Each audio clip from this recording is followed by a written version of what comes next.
Hello, everybody. I thought I would give some of you a break of all the reading that we do on each other's blogs, and I would talk a little bit about our network learning post, and I'm going to do it as a bit of a podcast. So, we're talking about the digital world and how it's always evolving.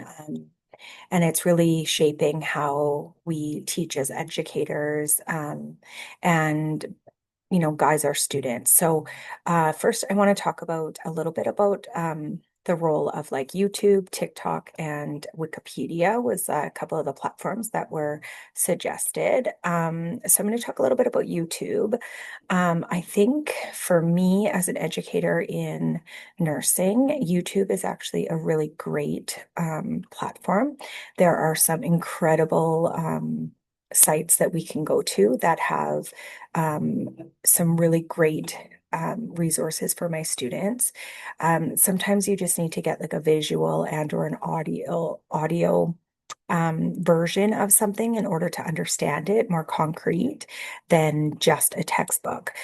So I often in my labs show YouTube videos. I also myself with school here have been using my YouTube channel, which I'm shocked that I can even use one in order to upload things like this.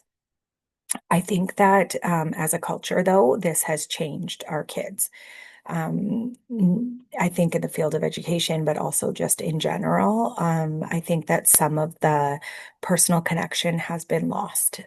Things that I remember doing as a kid, connecting, calling people, knowing their parents, for example. So when we used to have to call, I'd call my friend, I'd have to talk to their mom or dad or whoever answers the phone.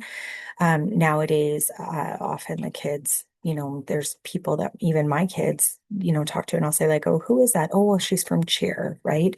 Well, in our day, we would kind of know everyone because we'd have to call, and the way that we communicated was to talk to their parents. So that is really, I think, important.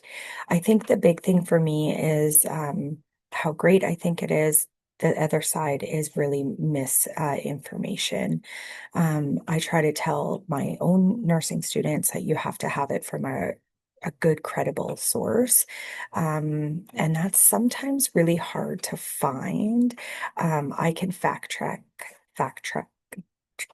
check, sorry, a lot of the stuff. If they've found something, they'll say like, "Hey, Jill, can you, review this and tell me if this is accurate?" If it's like, let's say, on the types of fluids that we give people and why, things like that. But when you're learning a subject, it's really hard. And I think there is a lot of misinformation out there. I also think that AI is being a huge thing. I know in university here, it's been a really huge thing, how you're generating the information, where you're getting it from. Is it your own thoughts? Is it Chat GPT, all of those things. Um, so all in all, I think what my takeaway from this is that it is a benefit for sure.